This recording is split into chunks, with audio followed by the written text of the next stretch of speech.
Do you want to find a quiet place with few tourists? Iwami Ginzan and Mount Sanbe are definitely worth a try.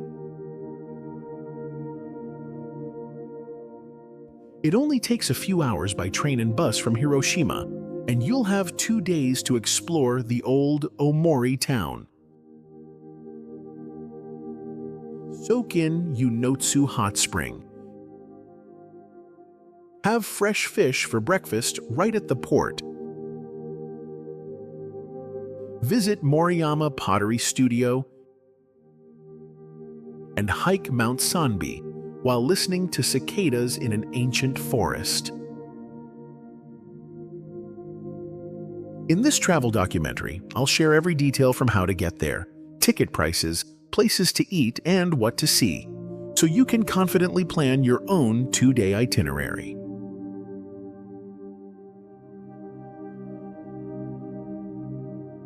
Day 1. Arrival in Iwami Ginzan, the old silver mining town and hot spring street. How to get there. I started my trip from Hiroshima Station in the morning. I booked the JR train ticket online in advance. The whole trip took about 3 hours, including a transfer. From Hiroshima, I took the limited express Yakumo to Izumo-shi Station, then changed to a local train to Oda Station. The ticket cost about 45 to 50 go US. At Oda Station, I walked to the bus stop right outside, took a local bus for another 30 minutes to reach Omori, Old Town. The bus fare is cheap, only about 3 to 4 USD, paid directly to the driver.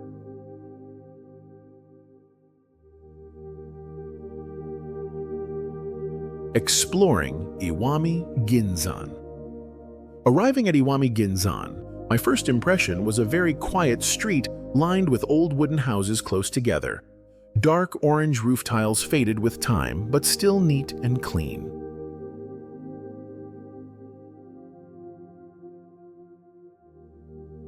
This used to be a busy town thanks to Japan's largest silver mine. But now there's only the old town, wooden houses, a few souvenir shops, candy stalls, and small cafes for visitors to stop by.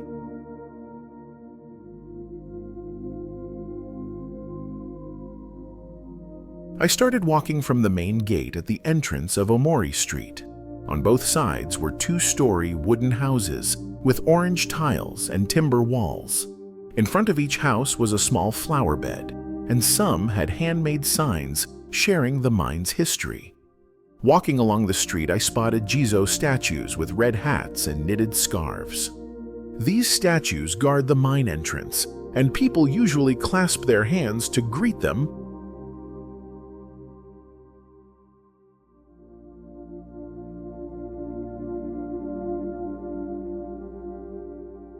When passing by, I stopped to buy a bag of Getanoha candy, a sweet miners used to carry to ease hunger while working underground.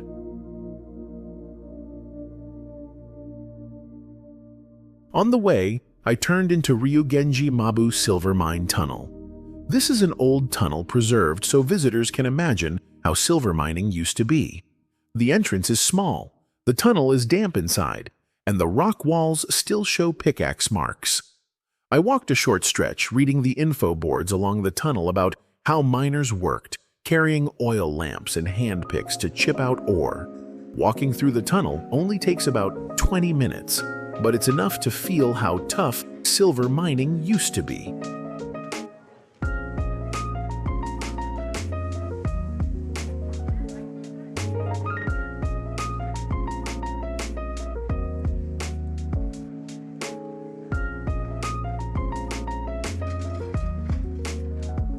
A bit further, I turned into Kumagai Residence, the mansion of a silver merchant during the Edo period. The entrance fee is about 2 to 3 USD, bought right at the small wooden gate. Inside, the big wooden beams, curved roof tiles, tatami mat living room, small garden, and silver storage are still intact. I strolled through the yard reading the wooden boards hanging by the rooms, telling stories of the Kumagai family.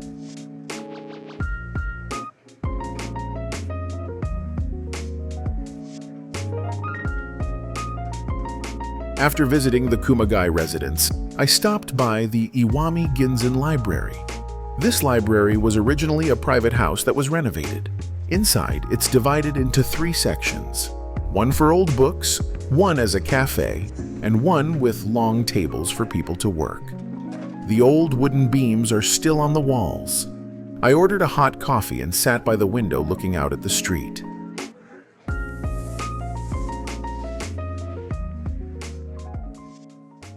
Leaving the library, I walked along a small stone path leading up to Kigami Shrine. The path isn't long, but the stone steps are covered with a thin layer of moss, a bit slippery, with some old pine trees on both sides.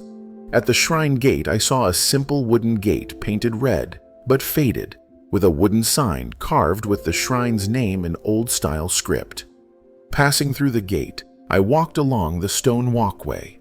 The courtyard isn't big, paved with evenly spread white gravel.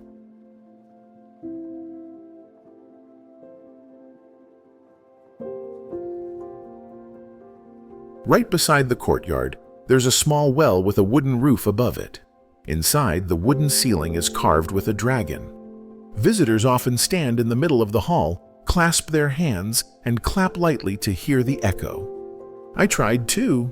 The echo sounded like knocking on a hollow wooden box, softly bouncing off the floor. Kigami Shrine is not big, not heavily decorated, but tidy and clean.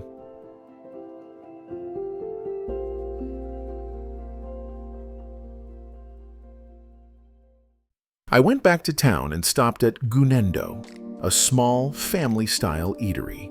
The walls are wooden, with a few photos of Omori Street back when the mine was still active. I ordered hayashi rice with beef stew sauce, and a Shine Muscat grape parfait. The grapes are grown in a garden near the village. The seeds are crisp and the sweetness is natural.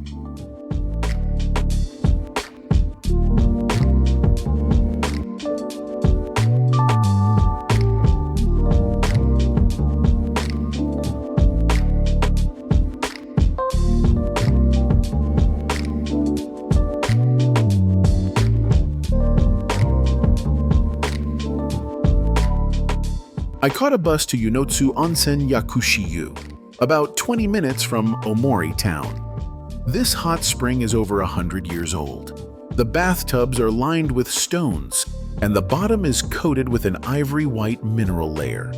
I bought a bath ticket for about $3.54 USD and rented a towel for about $1.5 USD. I stored my things and soaked for about half an hour.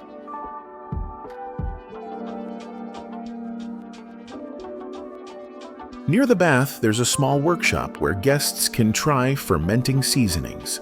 The workshop only has a few wooden tables and shelves lined with clay jars. The owner guides guests to mix soybeans with salt, put them in jars, and explains how to make traditional miso. If you want, you can write your name, leave your jar to ferment, or buy a small ready-made miso jar to take home. After that, I had dinner right there, a plate of Japanese-style pasta, some handmade cheese, and a warm cup of sake.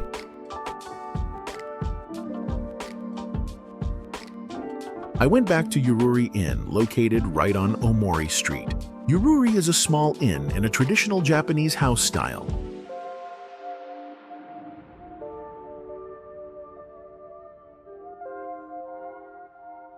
Inside, the floor is tatami.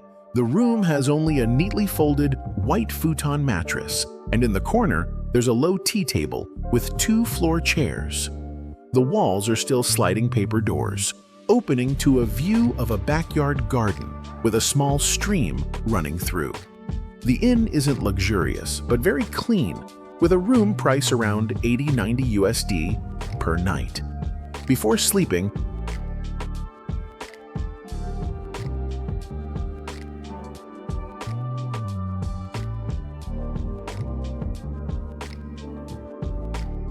I stopped by the shrine at the end of the street to watch Kagura, a Shinto dance. Here, Kagura is usually performed right in the shrine's yard, an open space where both adults and kids gather to watch.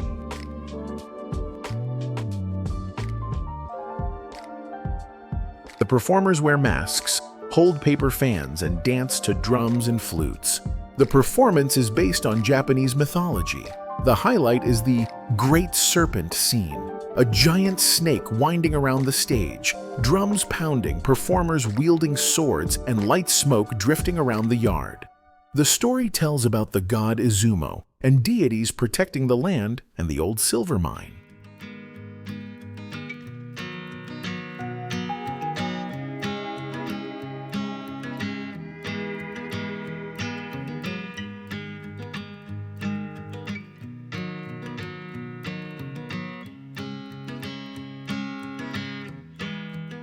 Day 2, Iwami Ginzan and Mt. Sanbe. In the morning, I woke up early and walked to the Yunotsu port. Right near the bay, there's a small eatery run by local fishermen, open early to sell fish and prepare breakfast for people heading out to sea. The place is small, with simple wooden tables and chairs. I ordered a bowl of shirasu rice topped with fresh whitebait, along with a plate of sashimi. The fish here is freshly caught by local fishermen. The meat is sweet, and eating it with warm rice is delicious.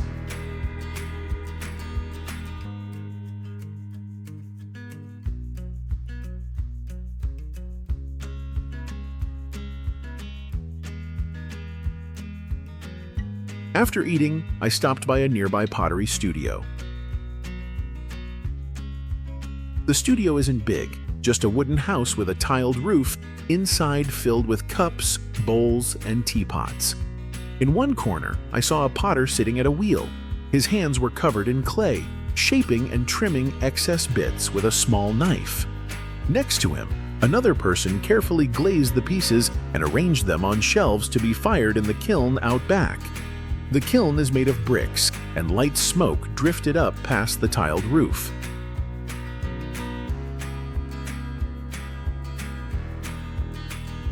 I stood watching them work for a while, then chose a green Moriyama mug to buy.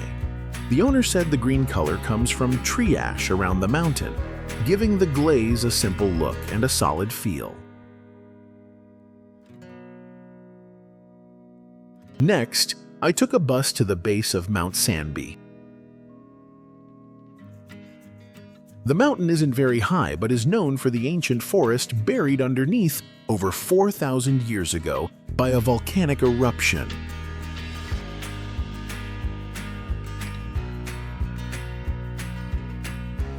I bought a round-trip ticket for the chairlift, about $7 to $8. The lift moves slowly, just enough to hear birds singing, cicadas calling, and the cool breeze passing through the forest. At the top, I hiked a short trail to a lookout point where I could see fields and forests stretching below.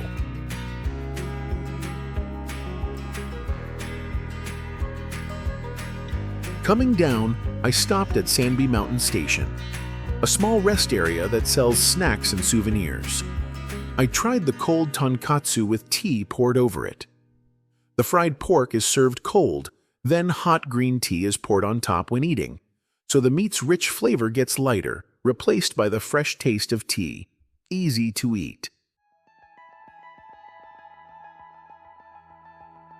Nearby, there's a small stand selling essential oil made from Solidago altissima. This wild plant grows all around the mountain.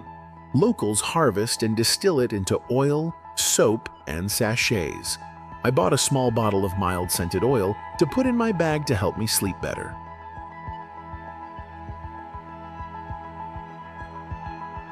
Before heading back to my room, I stopped by the Iwami Ginzan Silver Museum. The entrance fee is about $2.4. I bought my ticket and stepped inside. In the lobby, there's a small book counter and some English info sheets.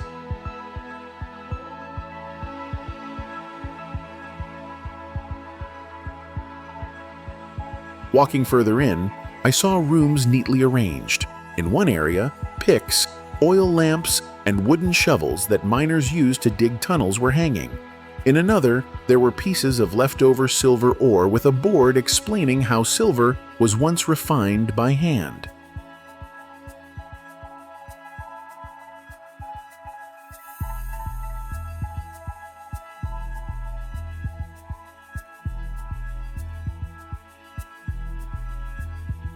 I walked slowly through the info boards, reading about the silver route, how groups of people carried silver from the mine to Yunotsu port, then loaded it onto ships bound for Korea and China.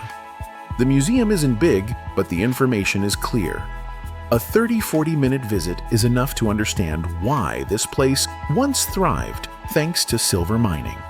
At the end of the day,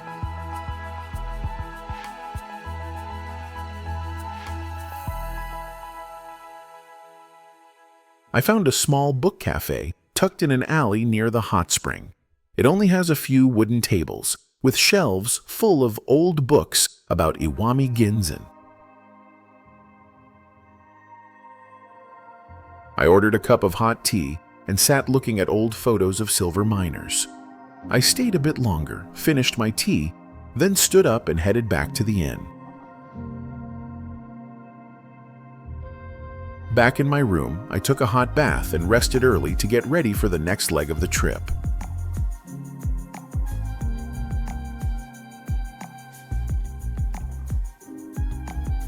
This 2-day journey through Iwami Ginzan, the old silver mining town, and Mount Sanbe, with its ancient buried forest, wrapped up with plenty of quiet yet worthwhile experiences.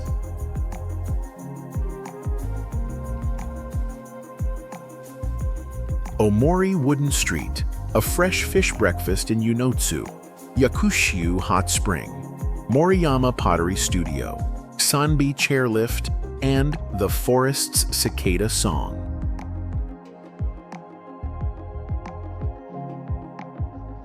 I hope this travel documentary, 2 days in Iwami Ginzan and Mount Sanbe, helps you picture everything clearly, from how to catch the train and bus, hot spring tickets, to where to stay overnight and where to enjoy fresh morning fish.